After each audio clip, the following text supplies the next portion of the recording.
नवाब मलिक को supreme court से बड़ी राहत। मलिक की अंतरिम जमानत 3 महीना बढ़ा दी गई। किडनी की समस्या के चलते जमानत की अवधि बढ़ाई गई।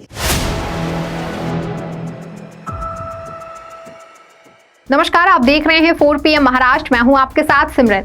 महाराष्ट्र सरकार के पूर्व मंत्री और एनसीपी नेता नवाब मलिक को आज सुप्रीम कोर्ट से बड़ी राहत मिल गई है। सर्वोच्च अदालत ने एनसीपी नेता मलिक को मनी लॉन्ड्रिंग के एक मामले में उनकी अंतरिम जमानत को 3 महीने के लिए बढ़ा दिया है।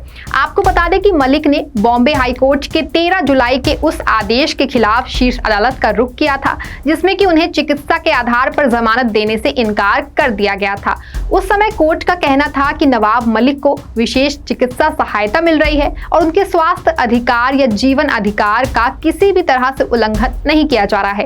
लेकिन आज सुनवाई के दौरान सर्वोच्च अदालत में न्यायमूर्ति बेला एम त्रिवेदी और न्यायमूर्ति दीपांकर दत्ता की पीठ ने कहा कि एनसीपी नेता नवाब मलिक गुर्दे की बीमारी से पीड़ित हैं और 11 अगस्त को 2 महीने की अंतरिम जमानत मिलने के बाद से उनकी हालत में कोई भी सुधार नहीं हुआ है। वहीं अतिरिक्त सॉलिसिटर जनरल SV राजू ने अंतरिम जमानत की अवधि बढ़ाए जाने का विरोध भी नहीं किया, जिसके चलते मलिक को आसानी से ये राहत मिल गई है। यहाँ आपको ये भी बता दें कि नवाब मलिक को ईडी ने फरवरी 2022 में भगोड़े गैंगस्टर दाऊद इब्राहिम और उसके सहयोगियों की कथित गतिविधियों से जुड़े एक मामले में गिरफ्तार किया था। इससे पहले हाईकोर्ट में मलिक के वकील अमित देसाई ने तर्क दिया था कि उनके मुवक्किल का स्वास्थ्य पिछले 8 महीने से बिगड़ रहा था और वो क्रोनिक किडनी बीमारी से जूझ रहे हैं, जिस पर बॉम्बे कोर्ट का कहना था कि मलिक की मेडिकल रिपोर्ट ये नहीं दर्शाती है कि आवेदक किसी गंभीर बीमारी से पीड़ित है या उसकी दाहिनी किडनी ठीक से काम नहीं कर रही है। इसी के विपरीत कोर्ट में कहा गया था कि आवेदक को आगे अस्पताल में भर्ती होने की आवश्यकता नहीं है। यही नहीं, हाईकोर्ट के निर्देश पर आरोपी की स्वास्थ्य स्थिति की जांच करने के लिए एक मेडिकल बोर्ड का गठन भी किया गया था और इसकी रिपोर्ट से पता चलता है कि उसकी बाईं किडनी छोटी है और दाहिनी किडनी अकेले ही काम कर रही है। अदालत ने कहा था कि जैसे कि आवेदक ने दावा किया है कि उसकी दाहिनी किडनी खराब हो गई है या ये केवल 60% ही काम कर रही है।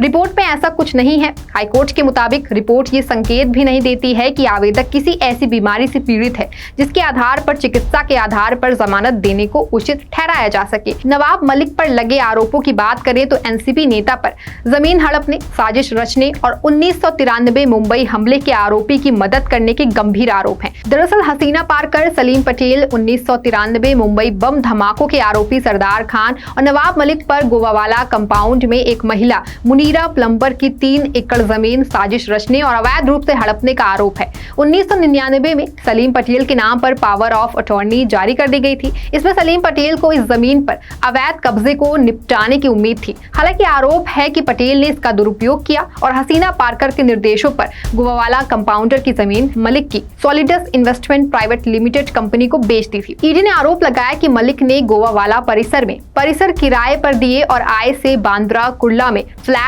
और उस्मानाबाद में कृषि भूमि खरीदी। वहीं नवाब मलिक की ओर से इन आरोपों को लगातार खारिज किया गया है। उन्होंने दावा किया है कि गोवावाला परिसर में जमीन कानूनी तरीकों से खरीदी गई थी। वहीं मलिक की ओर से दावा किया गया कि करीब 5 महीने बीत जाने के बाद भी जांच एजेंसी की ओर से कोई पुख्ता सबूत दाखिल नहीं किया गया है, लेकिन फिर भी उन्हें इस मामले में राहत नहीं मिली।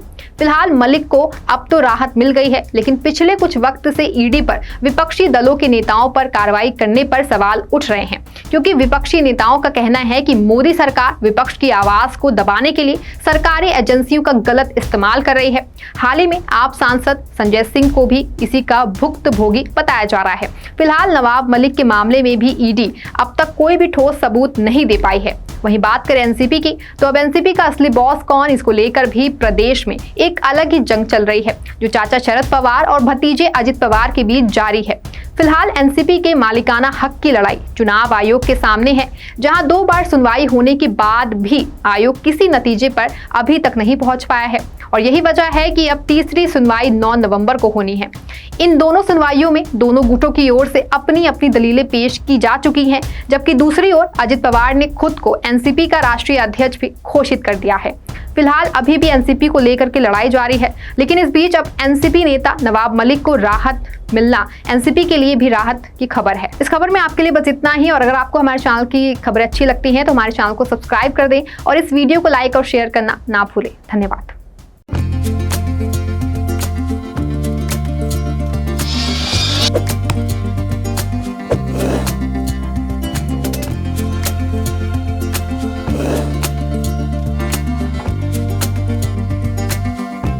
है।